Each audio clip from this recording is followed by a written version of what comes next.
Hello, everyone, and welcome to part 4 of our 5-part Inform Families Fall webinar series, Helping Families Cope with Anxiety with Janice Schreier.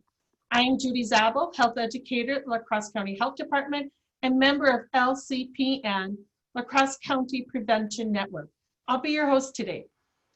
LCPN's mission is to mobilize La Crosse County to build a healthy youth, young adults, and families through education, collaboration, and advocacy to prevent alcohol, tobacco, and other drug misuse. I want to remind you that there is more webinar, healthy digital use among teens, tweens, and parents in the fall series. Please share with family, friends, and colleagues. You can register at lacrossecpn.org. I have just a few logistics to share so to get us started. Then I will introduce Janice in a moment. All of our Informed Family webinars will be recorded and can be located at La Crosse County Prevention Network Facebook and YouTube sites. We are streaming on Facebook Live right now, so anybody who was not able to join on Zoom due to capacity can jump over to our La Crosse County Prevention Network Facebook Live page and join that live stream, and you will see the exact same content. Handouts for today's presentation will be emailed to the email provided on the Zoom registration page. The email will come from Judy Zabel. For Facebook participants, please email me at jzabel@lacrossecounty.org, and I will share them after this presentation. If you have any questions for our presenter and are watching in Zoom, please put them in the box marked Q&A. That way our team will be able to track all of your questions and they can be answered at the end of the presentation. We also have a team standing by on our La Crosse County Prevention Facebook page. Any questions you may have can be placed in the comment section, and our team will be sure to get them to us.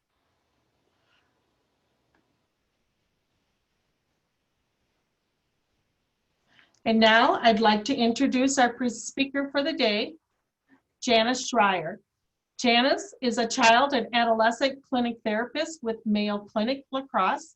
She specializes in working with kids and their families to help them learn techniques to manage anxiety so that anxiety doesn't take over their lives. Janice is also trained in working with children, teen, and families dealing with trauma, substance abuse issues, and depression. Janice developed and co-facilitates the group Parenting Your Child with ADHD, which teaches parents and loved ones the techniques to help a child with managing symptoms of ADHD. So give me a minute, we'll switch screens over to Janice and we'll get started. Thank you.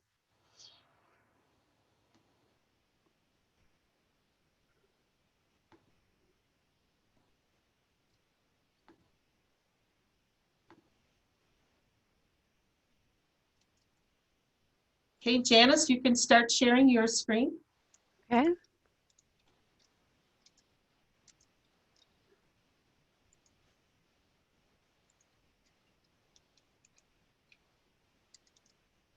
Okay, and you guys can see this screen here? Judy, Yes, we can. I'm going to, all right. Okay, there we go. All right, as Judy mentioned, I'm a clinical therapist here at Mayo in La Crosse, and I have a lot of special interests, but one of those special interests is working with kids and families with anxiety disorders. We know that roughly 18% of the population struggles with an anxiety disorder, with a clinical anxiety disorder. And childhood anxiety disorders increase the risk of depression as well as substance use disorders. So this makes it really important that we start to address anxiety disorders at an early age so we can reduce the risk of kids going on and struggling with depression or substance use disorders. Today, I want to talk to you about anxiety disorders, give you a little background on anxiety disorders, how they manifest, and then we're going to spend some time at the end talking about how parents can best help their kids with managing anxiety. I have six steps that I'm created, and they will come out in a handout for everybody on how to help kids with managing anxiety. Um, the number one thing to remember is that anxiety disorder is treatable if you are using evidence-based techniques. As long as you're using techniques that are proven to work, you can help your child learn how to manage their anxiety. If I was in an open presentation and I could see all of you, I would ask you how many of you have a smoke detector in your homes. And I'm hoping that most of you, if not all of you, would tell me that you have a smoke detector in your home. And these are so important because when we have a fire or there's smoke, an alarm goes off that says, danger, danger, get out of the house, get to safety, maybe grab an extinguisher. So this fire extinguisher is very important. It keeps us alive, it keeps us safe. But let's say your fire alarm didn't just go off just for fires. Let's say the fire alarm also went off every single time you opened your microwave. How about opened your refrigerator? I have 3 teen boys. My refrigerator opens a lot. Just imagining if my fire alarm went off every time. How about your smoke detector goes off every time the microwave is opened, the front door is open, and the refrigerator is opened? You are going to have this alarm going off all day, throughout the day. It's going to start to cause headaches. You're going to be uncomfortable. Life is not going to be very pleasant. You're probably going to try and stay away from home because that fire alarm is going off too much. We have in our brains something that is like a fire detector or an alarm. It is kind of like an anxiety detector. And when it's working, it tells us about situations that are potentially dangerous. Whoops, I got to go back one. Oh, it tells us about situations that are potentially dangerous.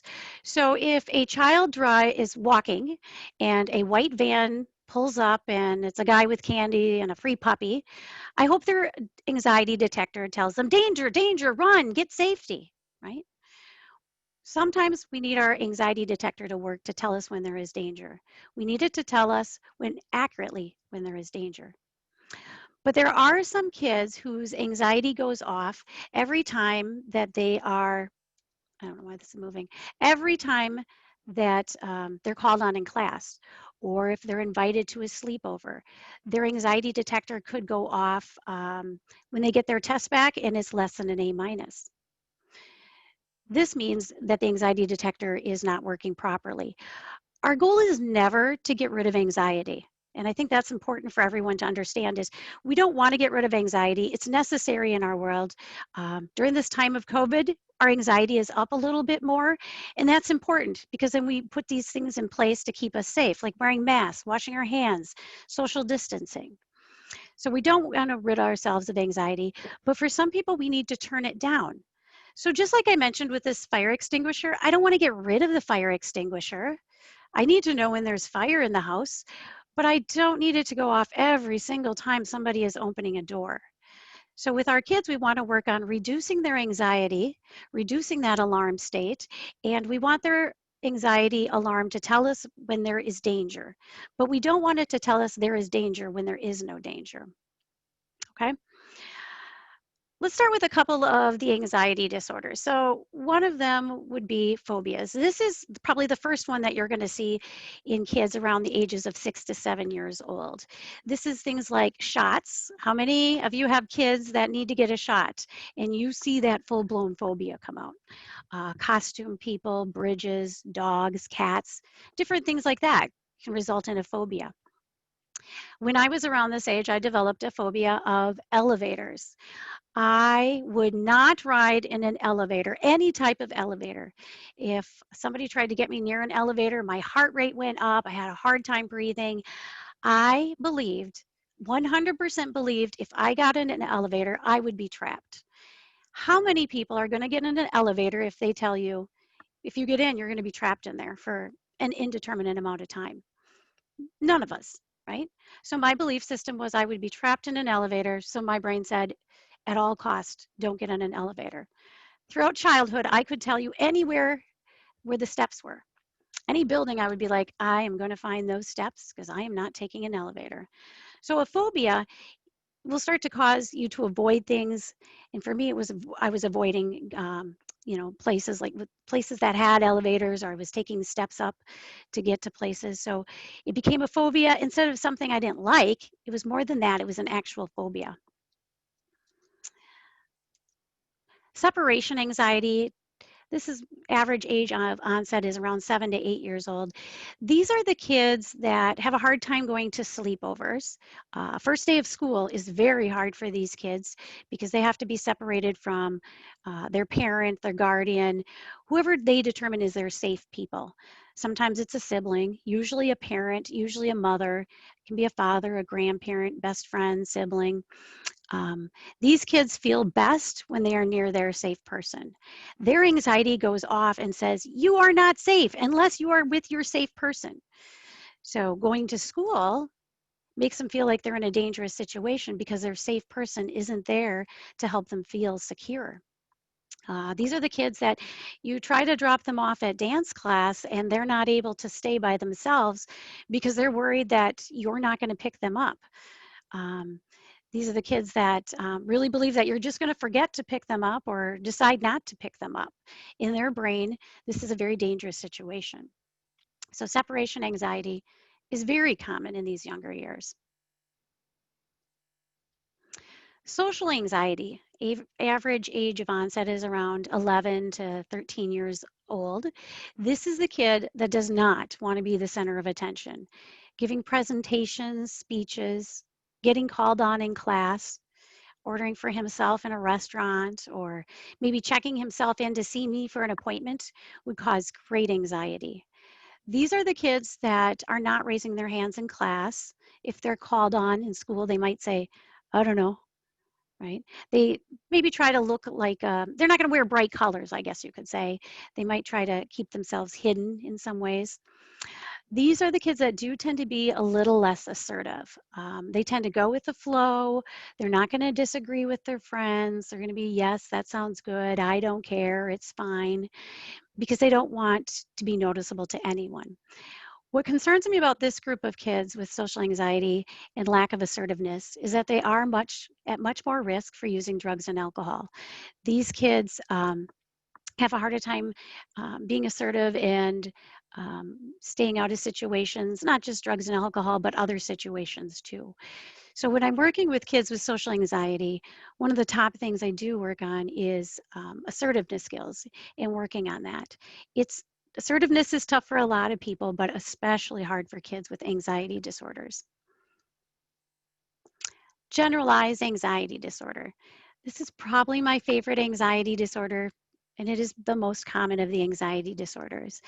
The average age of onset is between 10 and 12 years old.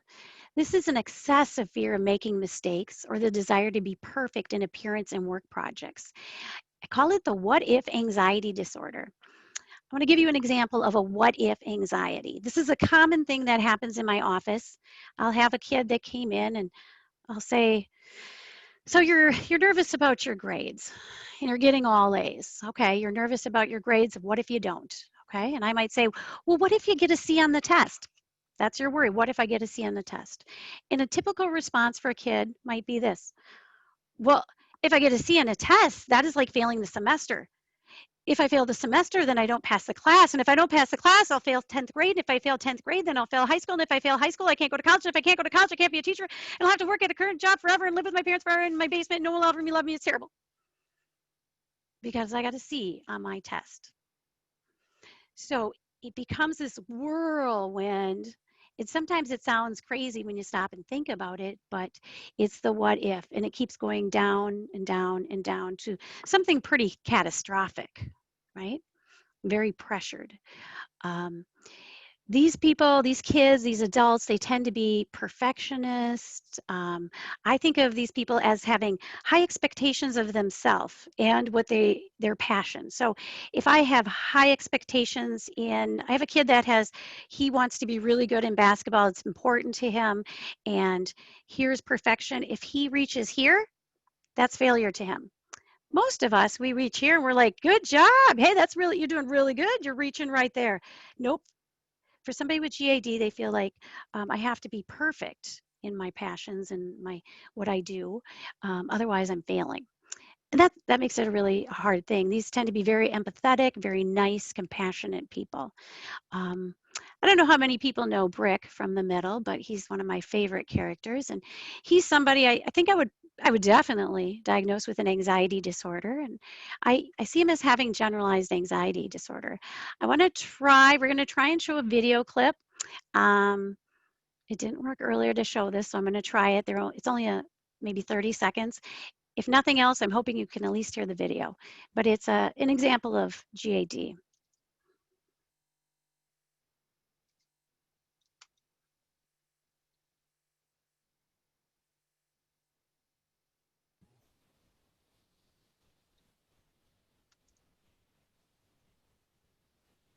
A good paying job with a company that cares. Quick Trip's Distribution Center is now hiring. Start at $20 an hour for full-time and up to $1,000 signing bonus. Plus 40% profit sharing. A whole lot of benefits and opportunity for advancement await you. Apply today. I don't get it, Brick. What are you so afraid of? What do you think is going to happen? We drive onto the bridge, and suddenly there's a terrible cracking sound. The bridge collapses and the car is thrown into a lake. It fills with water and sinks like a big metal coffin. We struggle to get out, but underwater, no one can hear our screams. We all shake with convulsions as the life leaves our bodies. Our bloated corpses go undiscovered for months, but when they're finally dragged out of the lake, they're unrecognizable because fish have eaten out our eyeballs. Eyeballs. So that little guy gives us a great example. Oh, okay, we gotta stop there.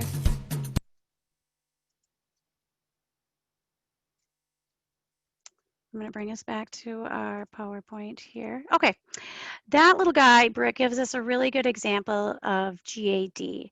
And I'm hoping you guys were able to see it, but the video kind of or the audio at least gave you an idea. GAD, if he goes over that bridge, that sounds really bad. Everything that's going to happen to him, it's really pretty serious. I feel like this is a pretty common conversation I have in my office with kids of how bad things can get. So they think of the worst case scenario, and it feels like it's going to happen. Okay. There's other anxieties and anxiety disorders too, like obsessive compulsive disorder. This is pretty common. I think the one we all think about is like germs. You know, a child has a fear of germs, so they'll wash their hand multiple times, or things have to be ordered in a certain way, or they can't touch something, or maybe they have to do things in patterns of 5s. And if they don't, they'll feel high anxiety. Panic disorder is where there's panic attacks coming and it feels like they're coming out of nowhere. Hoarding is not being able to throw anything away. I had a kid that would save everything, and he even saved receipts from if he bought a pack of gum. And he had some kind of organization to it that I didn't really understand, but he did. So that hoarding, you'll see that on some of these TV shows about hoarding, people that can't throw anything away. I will say it's not one I see a lot of, but that is one of the anxiety disorders. PTSD, much more common, post-traumatic stress disorder. So a child goes through a traumatic experience and their anxiety raises with reminders of that experience. So if I'm working with a child that's been through sexual abuse, and let's say it's sexual abuse by a man who smokes, they might be triggered every time they see a cigarette butt. There's cigarette butts all over. I mean, you'll see one if you go out for a walk, or the smell of smoke, or maybe every time they see a man with a mustache. right? So these triggers that can happen anywhere, very unpredictable, can cause a person to feel high anxiety. And that's that post-traumatic stress disorder. And then health anxiety, seeing that a little bit more right now, I would say, with COVID. So feeling like any and all symptoms are going to end up in something terrible, like a brain issue or COVID. You might have somebody that's like, oh, did you hear that? Like that little cough? I think it's COVID. I got to go get tested. Well, I cleared my throat. I don't have COVID.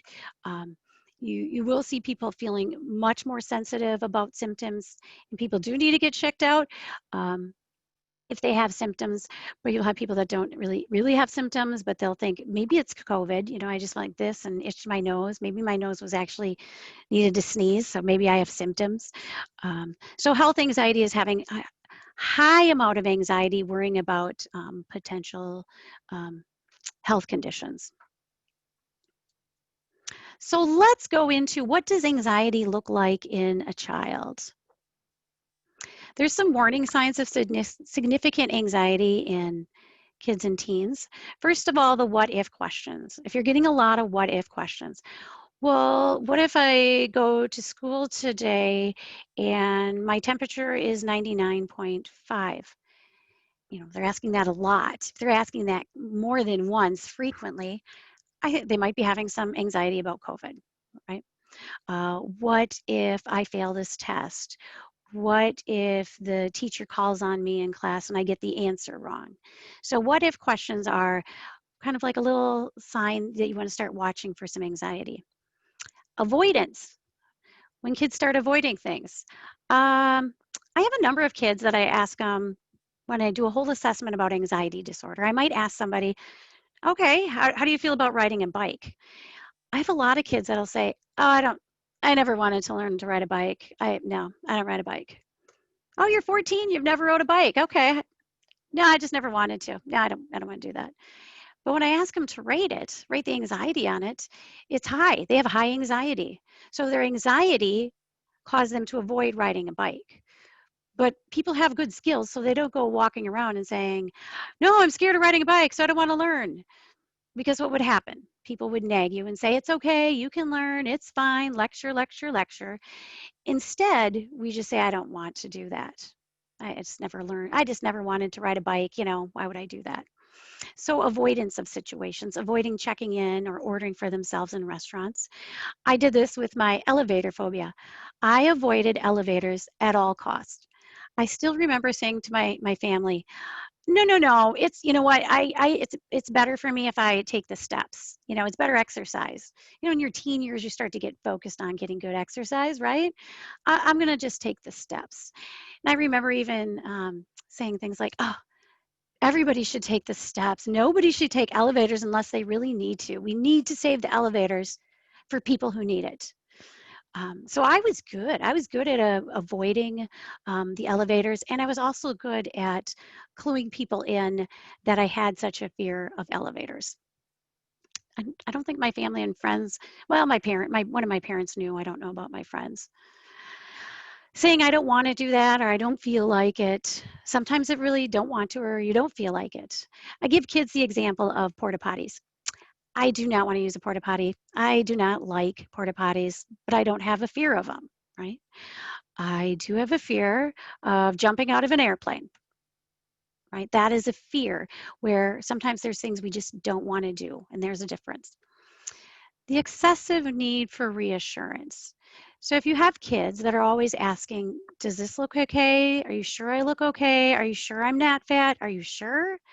Or you might have a teen girl asking her boyfriend, are you sure you're not going to break up with me? Are you sure you're not mad at me? Are you really sure?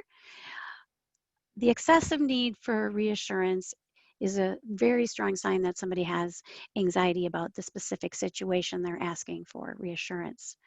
I see this with younger kids when they're asking their parents, okay, you said you'd be home at 5 o'clock. Are you sure you're going to be home at 5 o'clock? Are you really, really sure you're going to be home at 5 o'clock?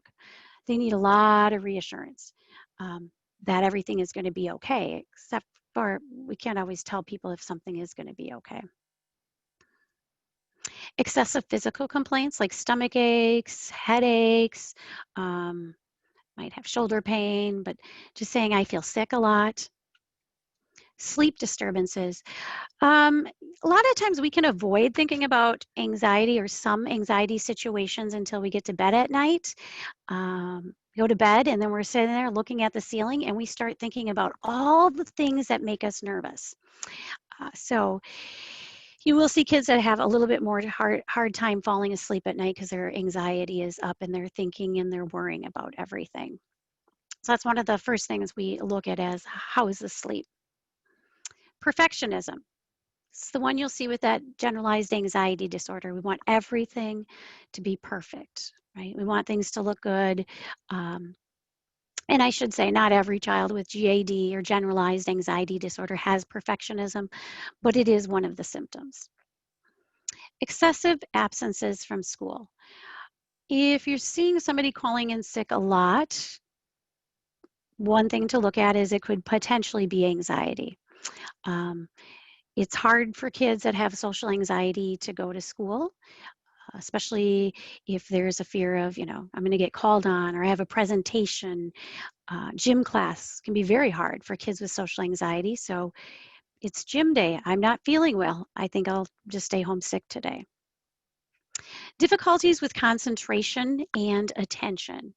So when you think about your anxiety, your heart's beating fast and you're breathing, and it's hard to focus on things. It's hard to really listen to what the teacher's telling because you're trying to keep it together. Oh, I wonder if everybody can hear my heart beating so fast and my breathing. I'm so nervous. I just want to get out of this situation. So these kids look very distracted. What's another condition that looks very distracted? ADHD, right? I'm hoping you guys can see this is my friend Beaker. Beaker is, well, I don't know if he has ADHD or anxiety, or maybe he has both, because anxiety and ADHD can look very similar. So when we are diagnosing for ADHD, we do want to rule out anxiety and see if there's something contributing to it. Because there are some kids who get diagnosed with ADHD who actually have more of an anxiety disorder. Presentation in children can also include headaches. This is really common in our primary care setting. Headaches are one of the most common physical symptoms of anxiety. Almost all headaches caused by anxiety are the tension type headaches. So when we look at headaches in the primary care setting, we are looking at, are you dehydrated? Are you getting enough fluids? Have you had a regular eye exam? And then the other thing we're looking at is what's the anxiety level. You imagine walking around with high anxiety, like I'm feeling nervous, I'm tense. If you see my face all tense, you're going to hold that tension in your face and you're going to get some of these headaches. Other people get a tightness in their chest or neck or back if they hold their tension right here. Diarrhea or constipation. Nausea. These kids often feel sick to their stomach because they're holding all that stress in. So it's not like these kids are actually making things up. So when they tell you, when you have a child with high anxiety and they tell you they're having headaches, they probably are having headaches. And if they say they're having stomach aches, they probably are having stomach aches. Appetite change. When you have high anxiety, it can be really hard to eat. You can feel like your stomach is always full and you don't want to eat. Fatigue and exhaustion.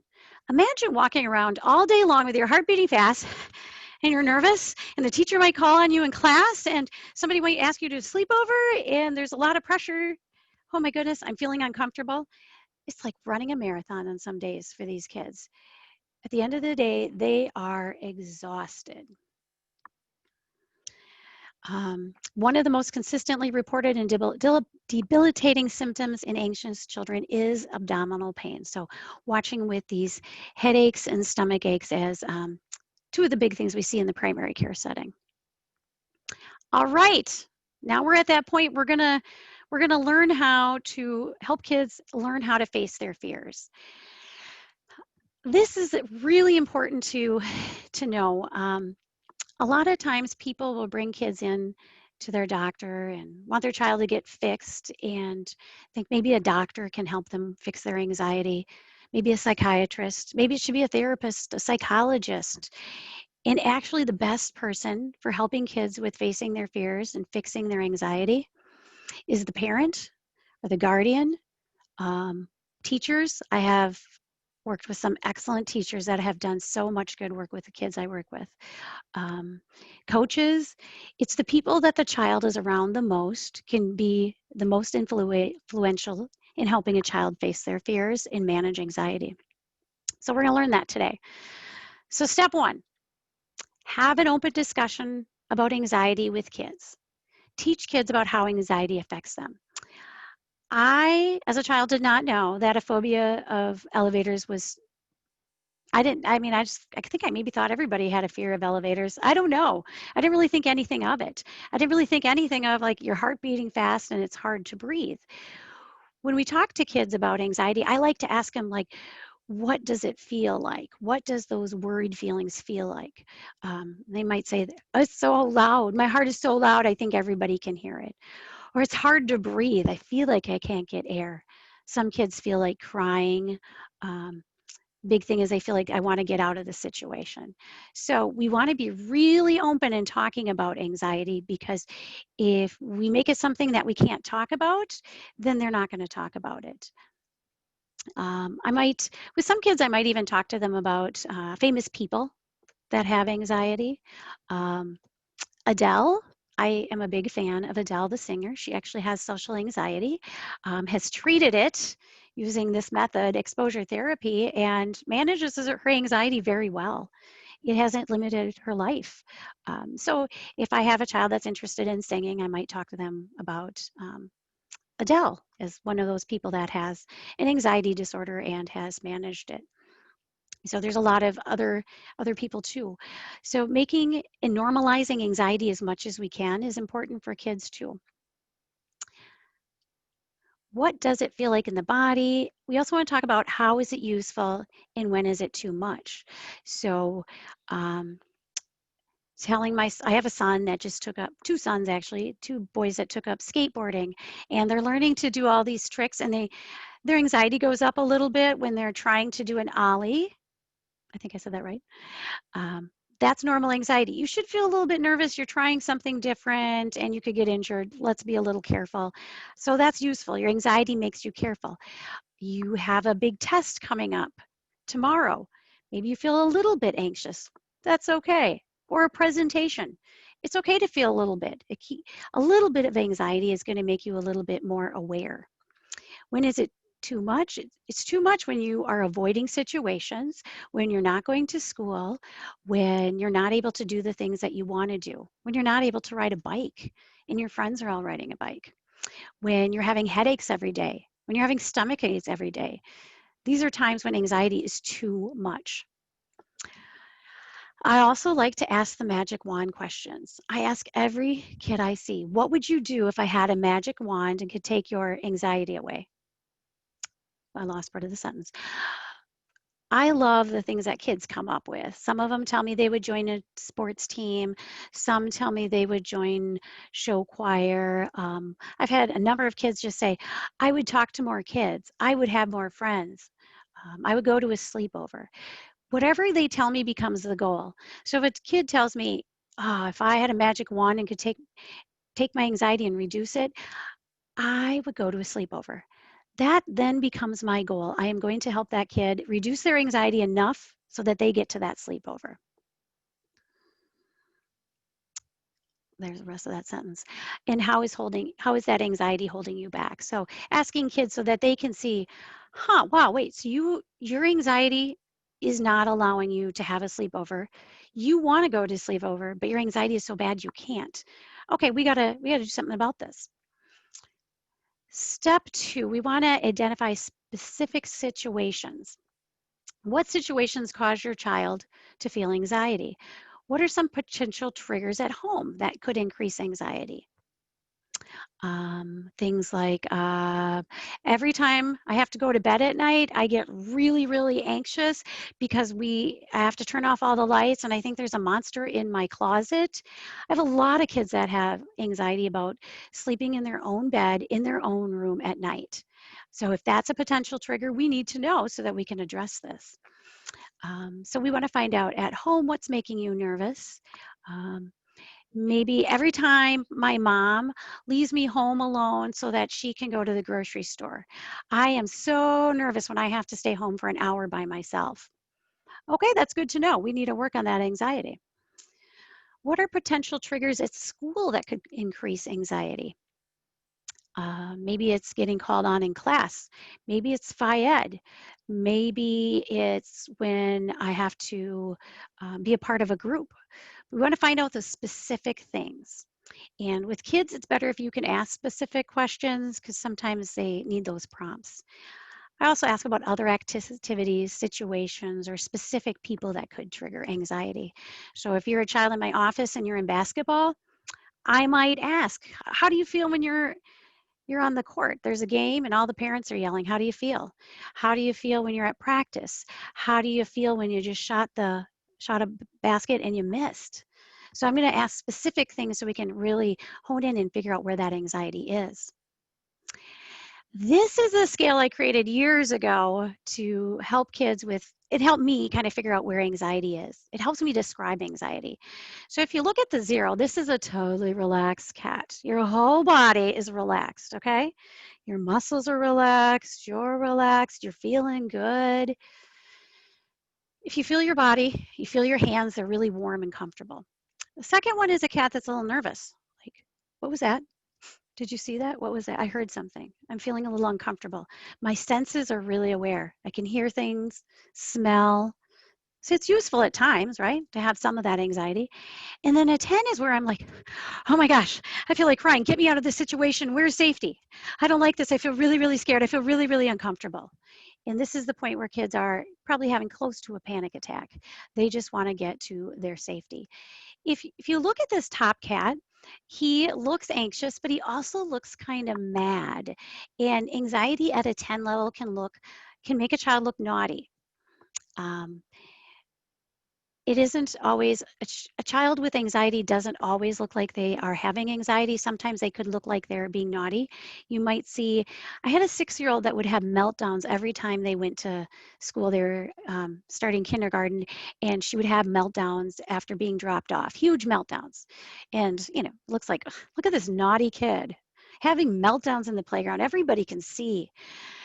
She was at a 10 on the anxiety scale. Terrible, severe separation anxiety that became much more clear once she started school.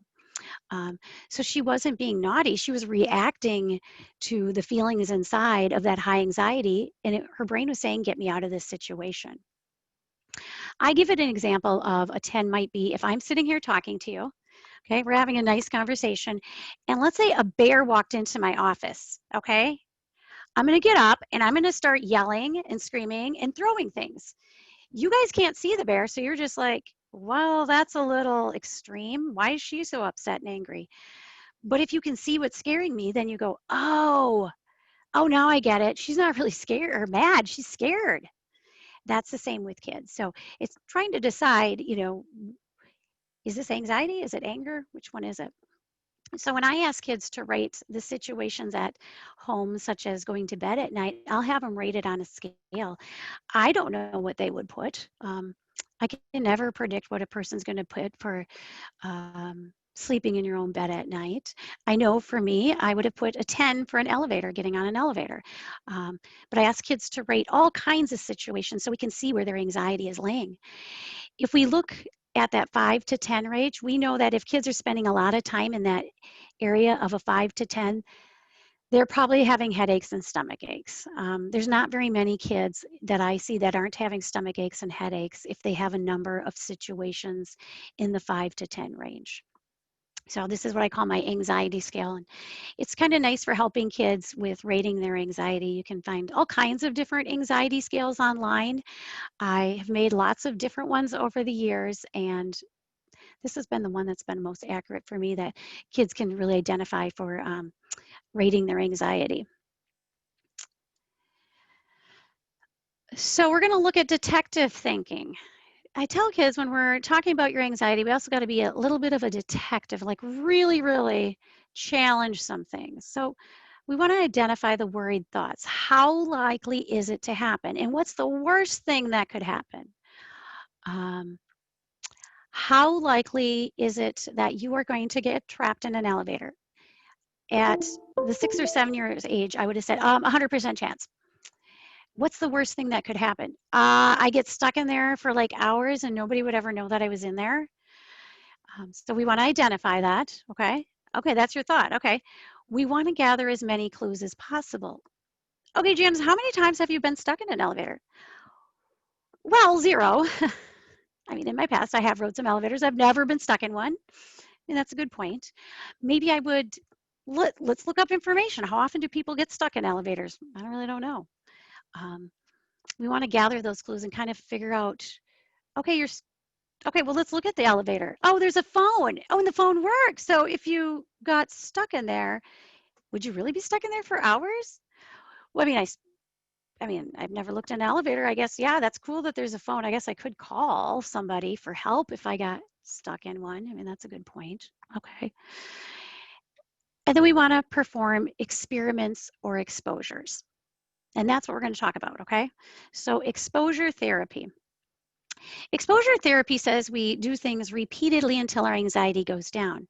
So because I want to use something that's really easy to understand, we're going to use the exposure therapy on a person with elevator fear. That'd be me. I used to use examples of my children, but now they're old enough that they're like, stop using us as examples. Other people we know might hear these. So I said, okay, I'll use me instead. So I had a fear of anxiety or a fear of elevators, and I needed to perform an experiment so I could see how likely is this going to happen and what is the worst thing that could happen, right? I did not actually overcome this fear for many years. I'm going to admit to it. I was outside of college, did not ride an elevator through high school, through college. I got to my first job, and I love that this is through La Crosse County because I used to work for La Crosse County. Had my first real job at La Crosse County as somebody who monitors medications for people with mental illnesses. Most of the people I worked with lived in high rises. High rises have a lot of steps. And I had decent enough social skills to know that I could not ask the person that was training me in to go walk steps at every single high rise because I was afraid of elevators. So once I got the job, I knew I had to overcome this fear. So motivation is really important. If we don't have motivation, it's going to make it hard to overcome a fear. I never had motivation. I never had motivation to address the fear of elevators. It was working for me. Nobody was really nagging me that much about it. But I got a job that I really wanted, and that motivated me enough. So I decided I am going to take care of this fear. This sounds really silly, but anxiety kind of comes up with crazy things. And my anxiety told me, Janice, the safest elevators in the entire town of La Crosse is at Gunderson Lutheran. Yeah, Gunderson Lutheran Hospital has the safest elevators. I work at Mayo, so I don't know why I thought that at the time. I did go to the elevators at Gunderson. I found my bravery. I found a person. It was a doctor. He looked like he knew what he was doing. He looked confident. If I get stuck on that elevator, he would know what to do. So the first exposure, number 1, I felt high anxiety riding that elevator, but I rode it, got off, and I was like, okay. And then I rode it again. And then I rode it again. And I first went up 1 floor, and then I went up a couple floors, and then I went up more floors, and then I went down some floors. I thought going down was harder. And then I kept riding elevators that day until I was fine. I didn't have any anxiety. So you see how exposure, the more you do it, the easier it gets. The first time it's hard. But if your brain knows, okay, it's hard the first time, but if I do it again, it gets easier. Oh my gosh, this was easier the second time. And then the third time, I was like, oh my gosh, I'm doing this. I'm doing this. And by like I don't know, maybe 10th time, I was able to ride an elevator by myself, and I had this amazing feeling of, oh, I just rode an elevator. I have not rode an elevator since I was a little kid. I just rode an elevator.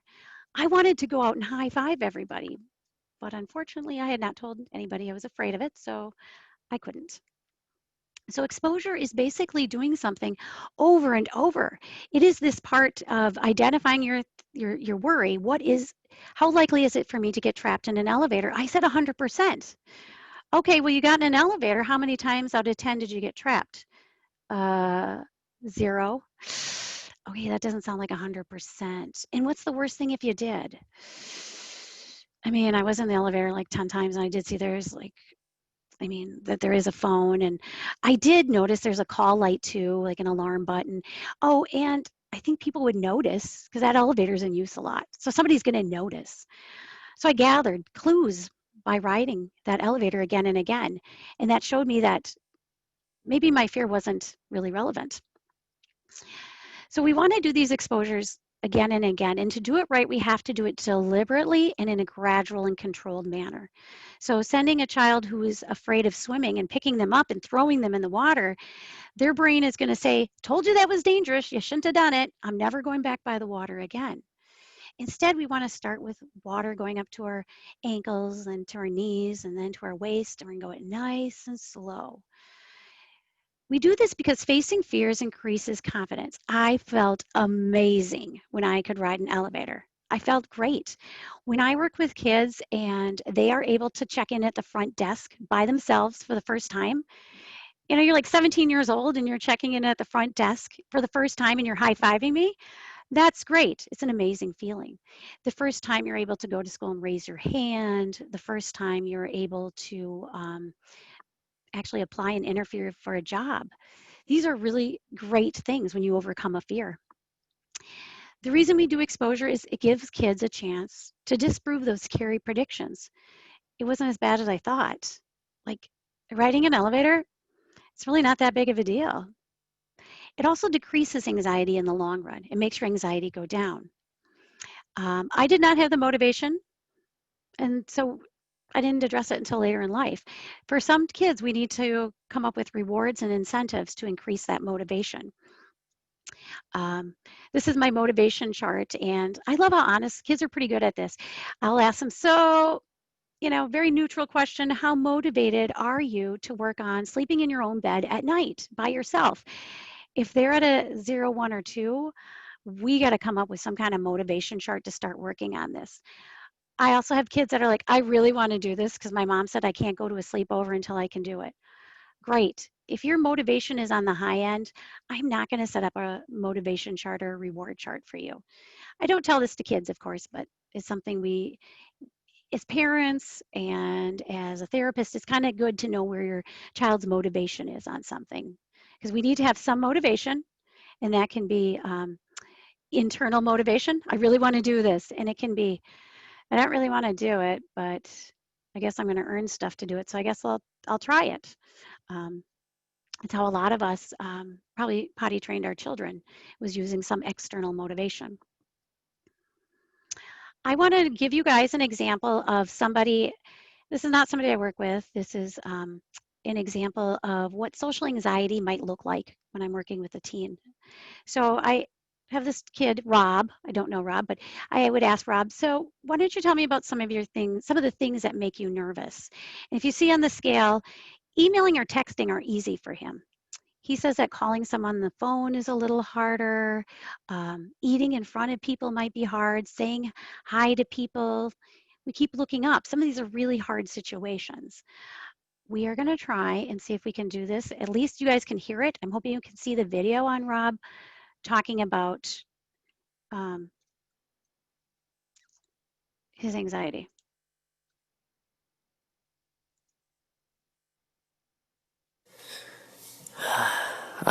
My name is Rob, and I have social anxiety.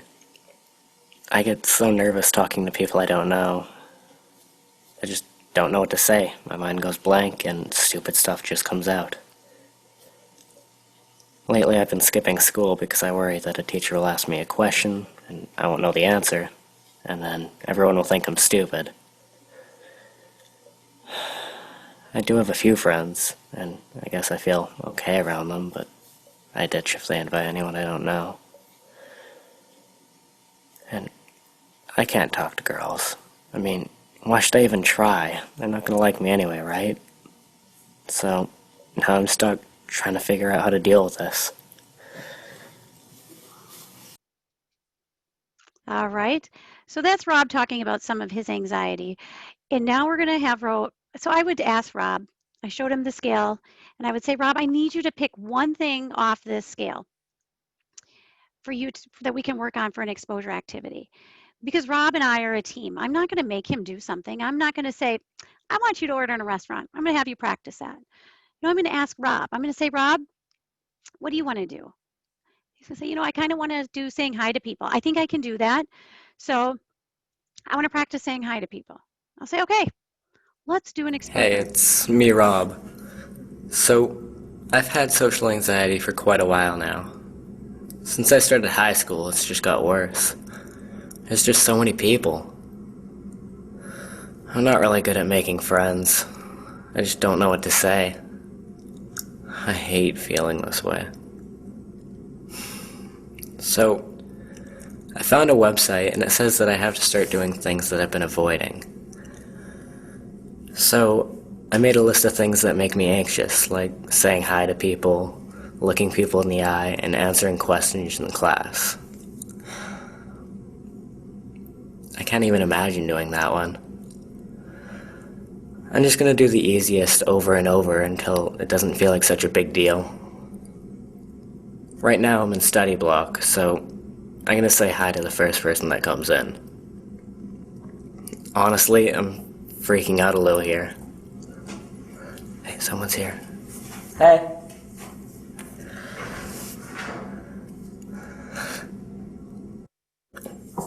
Hey, it's me again. That was crazy. I can't believe I said hi to that girl. I almost bailed. But it wasn't that big of a deal.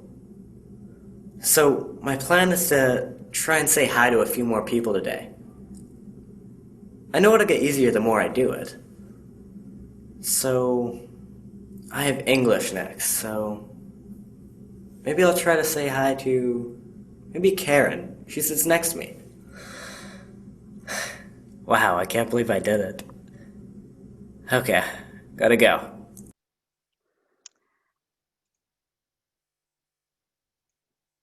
Okay, so that was Rob. After we had done an exposure, I would ask Rob to do this. I might say, can you say hi to 5 people a day? He might tell me, I'll do 3. I'll say, awesome, 3 it is. Let's go with 3. Because I want him to be invested and motivated in this too. And the nice thing is a lot of teenagers are more motivated. You have a lot of younger kids that are motivated to do some of this too, as long as you help them to understand and help them to see some success. We want kids to do something that's doable so they feel success. So I would know, Rob told me he is able to say hi to somebody. So let's start with that. That sounds great. I might think that's kind of high on the list. A 7 is a little higher than I would normally go for somebody for a first exposure. Normally I want somebody to do something at a 4 or 5, something that's a little hard but not too hard. So the number 5 would be avoid avoidance. The last thing you're going to need to remember is not allowing children to avoid the things that they're afraid of. If kids are afraid of school, we can't just avoid school. It's not like they're going to wake up one day and be like, I'm no longer afraid of school, right? I didn't just wake up one day and go, oh, hey, I'm no longer afraid of elevators. What do you know about that? No, I had to do something in order to get over that fear. So we don't want people to avoid the things that they're afraid of. I think a lot of times we do this without even thinking. I had a son that when he was really little, I'm going to share this anyway. He was 5 and he developed this fear of steps where he would not go up steps that had open spots because he could fall right through them. I did inadvertently. He was so cute. He's so sweet. He's only 5. I didn't make him do steps like that. Like we would avoid going up steps. We would take an elevator, which I find actually very funny, so that we didn't have to do these steps. I didn't mean to, but I was allowing him to get to 6th grade where he was not doing certain steps, and it actually affected a field trip he was on when he wasn't able to do the steps. Of course, we did take care of that problem. But if we keep avoiding things, the fear does not go away. It actually gets bigger and bigger and bigger and bigger. So if we're 5 years old and afraid of learning how to ride a bike, we're not going to just not necessarily get on a bike. Our fear can get bigger and bigger and bigger. So by avoiding things, our fear gets bigger. We want to encourage our kids to check in at doctor appointments and dentist appointments and order for themselves at restaurants and talk to the clerk at Quick Trip. We want to encourage our kids to do things a little bit outside of their comfort zone and see it's okay not to always feel comfortable. It's okay to feel uncomfortable because that's what's going to make us stronger. I forgot about number 6. This is my favorite. Applaud the successes. This is the most important thing, is being genuinely excited about your child's successes. So when I have kids check in at the front desk for the first time, I'm high-fiving them. I am like, you are awesome. And when I was riding an elevator, I was high-fiving myself. When a kid goes outside of their comfort zone and pets a dog for the first time, you want to be like, that is so brave. Nice job being brave. Nice job trying something new. So we want to continue to applaud the successes. If we give positive attention to the successes, we're going to continue to grow those successes. All right, I know I'm getting close to 12:30 and we're supposed to be at this time for questions. I have to tell you that I could talk about anxiety for hours. So this is just like probably like a 6-hour presentation put into an hour-long presentation. So I am going to turn it over to Judy, I think. And there, is that what I'm doing? Yep, that's Okay. perfect. Okay. All right, well, this is the question part of our webinars. So thank you, Janice, for sharing all that great information. It really was super. Are there questions out there that people have that they would Did you like? guys see the video? No, we could only hear the video, yeah. Okay, all right. So we've got a question coming up here. So phobias that are harder to recreate, like spiders, what do you recommend? So that is a harder one to recreate, although if you go outside, you can find some spiders. I usually wouldn't even start with that. I would go, so remember that cat scale I had? Can they see me? Well, they can see me, right? So if I have a fear of spiders, I'm not going to start at, hey, let's go look at spiders. That's too high. I'm going to start, hey, let's read some books about spiders. That makes a lot of people, if you've ever had somebody look at a video of a spider, they're like, oh. So let's start at a 5. Videos, okay. How about a book? Oh, a book is at a 6. But videos are easy. Okay, let's start with the videos. I'm going to learn about spiders, look at pictures, look at videos. And then I'm going to do things like look for spiders out in the outside. I might ask my friends to look for a spider and keep it under a glass, because I don't want a kid to feel, I don't want him to be over anxious about looking at a spider. But if you can put it in a jar, you can have somebody keep one in a jar, it's going to be a little bit easier for them to get used to it. So maybe after we've done the videos, we looked at some books, we read about spiders. Oh, look at spiders, they're so interesting. Oh, they're not that bad. I can look at all kinds of videos about them. So now what happens, this is so cool. Oh, watching a video about spiders, I was kind of nervous about it and reading about it, but now my anxiety went down. I can watch videos all day about spiders. Your fear that was up here at a 10 about seeing a spider, this went down at the same time. So as this goes down, this fear also goes down. So now we're at a doable range for looking at spiders in a jar. So yeah, that's how I would do spiders. I like that about putting the spider in the jar. Because it's controllable. You want the kid to be able to control the exposure. So you don't want to be like, look at the spider. Here, come on, no, get closer. Right. Nope. You get to decide how close it's coming. It's all up to them. And then you get excited when they're like, all right, I'm ready to bring the jar closer. Ah, Samuel, that's so awesome. You were so brave. Look at you bringing that spider closer to you. You can do that with any bug. I've done a lot of spider exposures. I'm actually now, I don't even have a fear of spiders. So Janice, here's another question. Okay. What advice do you have for parents who say, I want to take my child to therapy, but they won't go? Yes. So I always ask kids I ask them to give it one chance because it's usually I think it's a fear thing. Because remember, that's one sign of anxiety. I don't want to do it. I don't want to ride elevators. I don't really like elevators, so I don't want to ride them. I mean, that's kind of dumb. Why do people do that if they can walk up the steps? That was all fear-based, right? I would say most kids are nervous about going to a therapist. So I usually tell kids, just go in one time and meet the person, see what you think, and then decide after that. And then actually don't even give it as an option. It's a little harder with teenagers. I will tell you that most kids, after they've come in one time, I don't really think too often do they ever say, I'm not going back again. Most kids with anxiety, this is another little thing I do. About midway through the session, I'll say, so Tommy, what was your level of anxiety when you came in today? And they're like, it was here, it was up here. And I'm like, wow, I couldn't even tell. You're so brave for coming in today.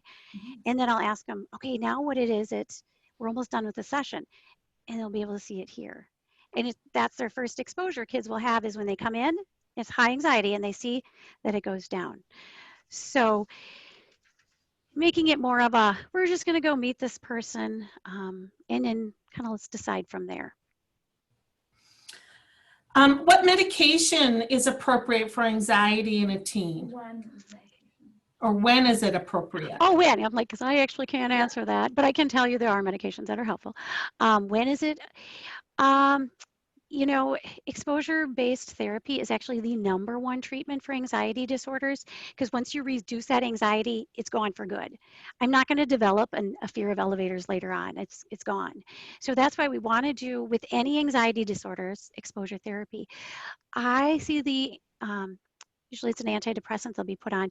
I see it as really beneficial when their mood is starting to be affected by it. High anxiety, walking around, feeling like this all the time is going to start to affect your mood and you're going to start to feel depressed, right? So that's when I see a medication as being really important.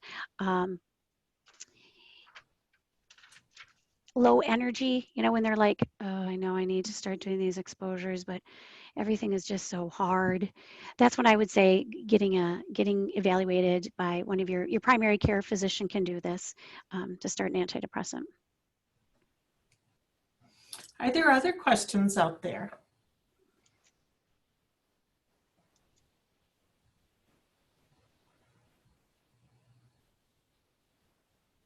What about anxiety with school and school starting or attending school? Especially now with COVID, maybe kids are a little more nervous or anxious about what's happening as they go out. Any advice there? So with this is a little harder to do now, but when I have kids with separation anxiety and these kids that are like 5 and 6 going to school and they have bad anxiety, you know, I tell parents, I don't know any of you parents that are going to jump in and do something at a 10, but we're asking your child to do that. That's not fair. I usually recommend that kids with anxiety meet their teacher at least a week ahead, that they go in 3-4 times, get used to the classroom, meet the teacher. We want kids with anxiety to have this kind of relationship with their teacher. I have yet to meet a teacher that has refused to do that. Maybe I'm just lucky and I get to work with such fantastic elementary school teachers in the area. I don't know. But when I've asked a teacher, you know, I need some help with this kid. He's got severe anxiety about coming to school. If we can get a child's anxiety and get them to feeling that relaxed about their teacher, you just brought overall anxiety about school down. If you're feeling like this about your teacher, about your classmates, about everything, that's a hard situation to go into. So meeting teachers ahead of time, you know, I had one of my sons, we did do that. He needed to meet teachers ahead of time. The other two, I'm like, no, you're fine. You don't need to do that. They're fine. Mm-hmm. They can have a little bit of nervousness. That's fine. But when you have high anxiety, we want that kid to have especially in the elementary grades, we want them to have a really strong connection with their teacher. Having some strong connections with other people at the school is also really beneficial. I've had kids that like feel really connected to their art teacher, and then I'll ask the art teacher, will you be that check-in person for them? You know, one time it was a lunch lady. I thought that was great. Then that can be your check-in person. Check in with them, you know, or I actually usually want the person like the lunch lady person to do that, because kids with anxiety aren't great at reaching out for help. That's a good one too, that lunch lady. Yeah. Oh, a lot of kids that like the lunch lady. Yeah, they are special favorites, aren't they? Mm-hmm. Do you have any tips for helping kids be more assertive? So this is one of my favorite things to work on. So I'll do assertiveness scales, okay? How anxious are you? Here's a common one. How your friends want to go out for lunch and they say, oh, where should we go out for lunch? And you say, I don't know. So a lot of kids with assertiveness do, I don't know, I don't care, I don't know. So I'll tell them, I want you to say, let's go to Culver's. Ah, Janice, I would never say that. What if they don't like Culver's? What if they don't? So if their anxiety is about a 4 at making decisions, that's what I start with. Let's start by making decisions. So mom might ask, what do you want tonight? Peas or beans for supper? I feel nervous making a decision. I will have them make those decisions. So we start lower, right? And then start going up and up and up, right? So assertive might be getting to the point of using some assertiveness in class, like raising their hand and answering a question that somebody else got wrong. That's being assertive, and it's kind of hard to do after somebody else got it wrong, and saying, well, actually, this is the answer, right? So we work on it. You want to do it to each kid specifically, right? In basketball, I've had a couple of boys where I've asked them to, especially when they're in the junior, senior level, I'll say, I want you to practice. You're going to be more of a leader this year. What? I'm like, nope, I want you to, we're going to practice assertiveness by you speaking up and working on, announcing what kind of drills to do. Most of the kids have been really good about that, because that's something they actually want to do, right? So it's finding things that they're willing to do, that they're at a low enough level that they can practice. So if I ask the kid with assertiveness to, all right, I want you to raise your hand and tell the teacher that they have the answer wrong, and that's a 10, they're not going to do it. I'm not going to go in and do a 10. I want them to do something down here. So we're going to usually talk about and find something together that might be something they think they can do. And I give them lots of examples. Nice. Excellent. Another question here, Janice. I have a teenager who uses avoidance, like going to the dentist, flu shot, the doctor. It's very hard to convince them to go, and it's such a struggle. Any advice? So the dentist one has come up a lot. One option is if it's a family dentist, like I have this great dentist I've had for 20 years, I would be like, hey, I need my son to come check out the dentist office. We're going to go sit in the chair. It's all a little harder in COVID. I'm answering outside of COVID, okay? I would have them go and check out the dentist office. But a lot of times what it is they're afraid of the appliances and the things that go in their mouth. So I've had people buy those picks, the pick with the mirror. You can buy those online and just practice those with your mouth, right? You want to find out, what is it specifically they're worried about at the dentist? Are they worried that they're going to get a cavity filled? They're not going to do that at the first appointment, right? What is it specifically, so we can break that down and face it? Because that is a fear you have to get over as the dentist, right? For some kids, I had one little girl that would just go and sit at the dentist office. Like once a week, they would just go sit in the dentist office in the lobby. And I was like, I don't think you have to call and tell them that, but they did. It was cute. But we want to work on getting stronger and stronger. So just like if I want to get a muscle here, I'm not going to lift a 50-pound weight. Oh, I injured myself. I'm going to start with a 25 pound, and then I'm going to go 30. I'm going to get stronger slowly. So if my fear is dentist, I'm going to start maybe by going to the lobby or the dentist office and checking it out, or figuring out, is it that suction thing? What is it you're nervous of? I know outside of COVID, there's some great dentists here in La Crosse that will let kids try out stuff. I don't think that's going to happen during COVID time. But outside of that, I think there's some good opportunities to work on that one. Great advice. Mm-hmm. How would you help? Excuse me. Can I mention one more thing? Wait, one more thing on the dentist? Oh, yeah. Okay, one more. I always have kids watch videos about dentists, but parents have to look at them ahead of time. So there's really good dentist YouTube videos about kids going to the dentist. So you should be really comfortable watching a child getting a dental checkup. So watch those too. Great advice. For us adults too, who don't like going to the dentist. Yeah. How would you help a young child who is afraid to sleep in their own bed? That's another one that comes up a lot. So we want to find out, usually it's the dark. They're afraid of the dark. So if it's a fear of the dark, then we're going to work on doing exposures to the dark. Exposures to the dark are like sitting in rooms that are playing in rooms that are just, like at 6 o'clock at night, a little dark, and we want to get them over the fear of the dark. I have a lot of kids, they just don't want to be in a room by themselves. If we're so afraid to be in a room by ourselves right here, how in the world do we expect a child to sleep in a dark room by themselves? That doesn't make sense. So if their fear is playing by themselves in a room or being in a room by themselves, this happens a lot. I have kids practice playing upstairs in your bedroom by yourself. It is actually one that I tend to have to set up rewards for because it's not one that a lot of kids want to do. So I might say, 10 minutes a day, you have to play in your room upstairs. Because a lot of kids are like, I have to sleep upstairs in my bedroom. Everybody else is downstairs. That's scary. So we want to work on what they're specifically afraid of. Is it being in the room by themselves? Is it the dark? I also have kids do the detective where I have them take a flashlight with their parents and sit in the dark and listen for the sounds. Oh, I'm hearing something banging outside. Let's go check. Oh, it's the tree. It's a tree. It's not a person out there. Or there's something in my closet. Do you see it? Let's go look. Oh, it's the way my shirt hangs. So I tell them to be detectives at night and sit in the dark and find out what are those things that you're afraid of. Because they don't do this during the day. They wait till they're in bed by themselves and their anxiety is high. And they're like, look at the light in my closet and the sound out there. That's really scary. That's not the time that we should be doing detective work. We're not going to fall asleep. That's why we have sleep issues, because we're up here. We have to be here in bed in order to fall asleep. That's where a lot of those sleep issues come from. That's like a really quick answer that could actually take probably an hour to explain, but.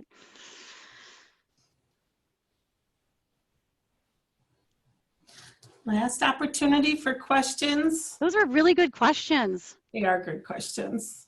And we all have experienced a youngster can't sleep in their own bed or struggles with going to the dentist. I mean, I think anxiety must be one of the most common challenges that we have with our youngsters.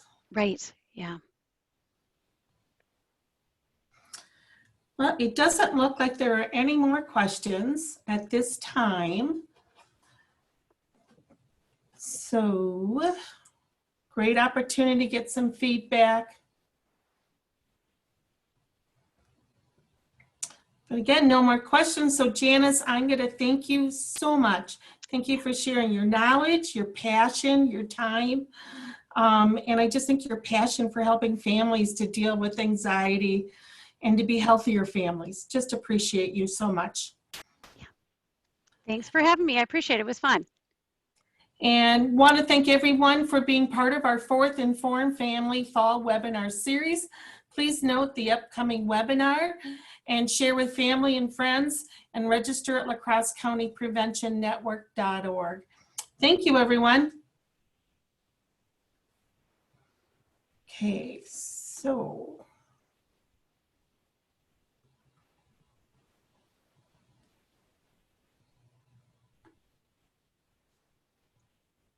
I do not see. Stop recording. I don't.